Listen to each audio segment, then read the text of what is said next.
Now I would like to welcome the panelists, the expert speakers on my right. We have got 7 of them. Okay. So first and foremost, I would like to welcome Kashyap, who will be speaking about this euthanasia, how it's going to make an impact on the UPSC students. Welcome, Kashyap. So, respected Chairman Sir, respected Bhavani Shankar Sir, and our respected moderator, and my dear friends, good afternoon to one and all. So, I would like to start my topic on euthanasia with a quote. We should relieve suffering when we can and be with those who suffer, helping them bear their suffering when we can't. We should never deal with the problem of suffering by eliminating those who suffer. Now, this statement might sound completely strange and abrupt to you guys, but after this session, that is the symposium on euthanasia, everyone would have clarity on my statement. So, without further ado, I, Kashyap Verma, the student of D3, would like to speak on euthanasia and its relevance for UPSC examination. So, first of all, let us start with the basic concept of what is euthanasia. So, euthanasia or mercy killing involves ending a person's life, ending a patient's life to be precise, to alleviate unbearable suffering. This profound and contentious issue sparks debates globally, addressing fundamental questions on individual autonomy, sanctity of life, and compassion. So, as future civil servants, we must understand the nuances of euthanasia. So, now let us talk about the types of euthanasia. So, there are 4 types of euthanasia. First is voluntary euthanasia, where the patient would, which involves ending a life with the patient's explicit consent, promoting and respecting individual autonomy. Secondly, we have non-voluntary euthanasia, which involves ending a person's life without their consent, which raises concerns about paternalism. The third type involves active euthanasia, which withholds the treatment of a patient, allowing them to naturally die. And the fourth type we have passive euthanasia, and the fourth type we have active euthanasia, which is one of the most controversial form, which involves administering lethal medication to intentionally end a life. So now that we got to know about the different types of euthanasia and the definition of euthanasia, let us understand the relevance of euthanasia with UPSC.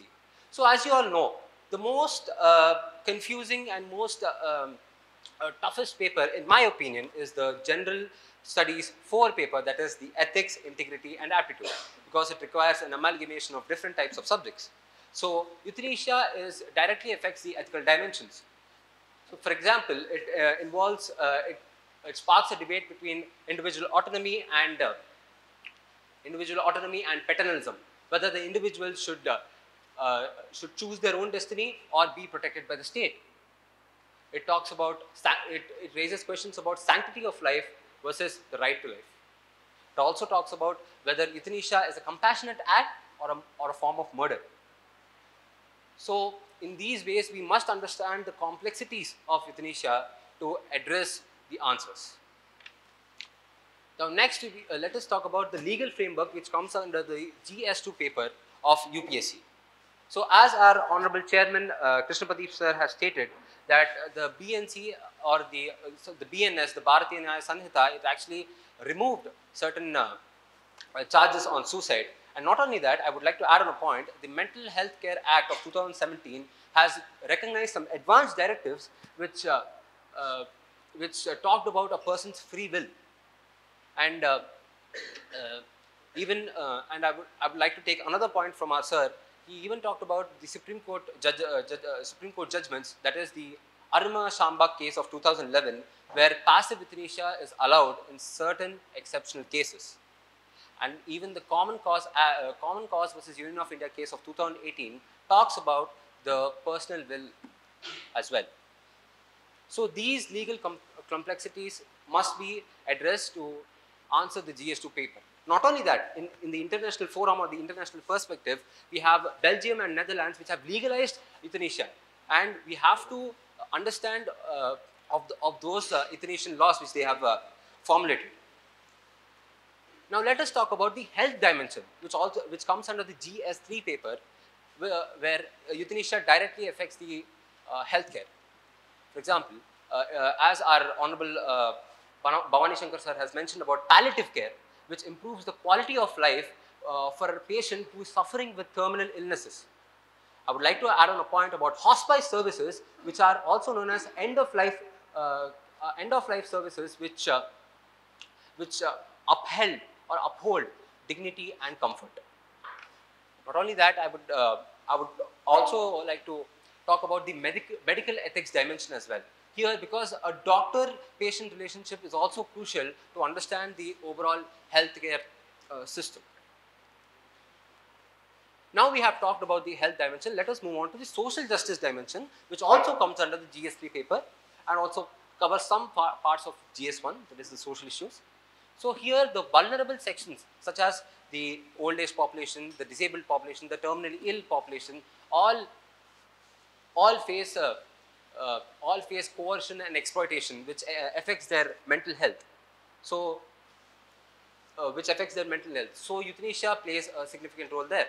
Not only that, it also provides an informed consent to patients to understand their treatments, their specified operations, etc. And in the third aspect, it also talks about the healthcare disparities which are present. That is, by improving the quality of life, we are also increasing the prices. So there is a contrast between both of them. Here also euthanasia plays a significant role. So now we have understand all the components where euthanasia deals and euthanasia covers. Now I would like to talk about how to address the concept of euthanasia in UPSC. I mean, how to write our answers effectively in UPSC. So I would like to mention 3 points. Firstly, we have to analyze the euthanasia concept. We need to analyze the concept, the complexities of euthanasia, the legal framework which I have mentioned earlier, the various nuances of euthanasia. That is first. And second, we have to we have to learn about the various case studies and various common examples which I have mentioned earlier, that is the Arunima Shamba case or the common cause case, etc. And thirdly, we have to compare and contrast between the Indian laws and the international laws. Earlier I have mentioned about Netherlands and Belgium. Now we have to compare our Indian laws with the international laws to see where we stand in terms of euthanasia. So so euthanasia is a multifaceted issue which intersects with law, healthcare, ethics, and social justice. So as a civil servant, we must understand all these underlying problems of euthanasia, and we have to come to a proper consensus. And as our Bhavani Shankar sir said, we have to make sure we do effective decision making. Thank you so much.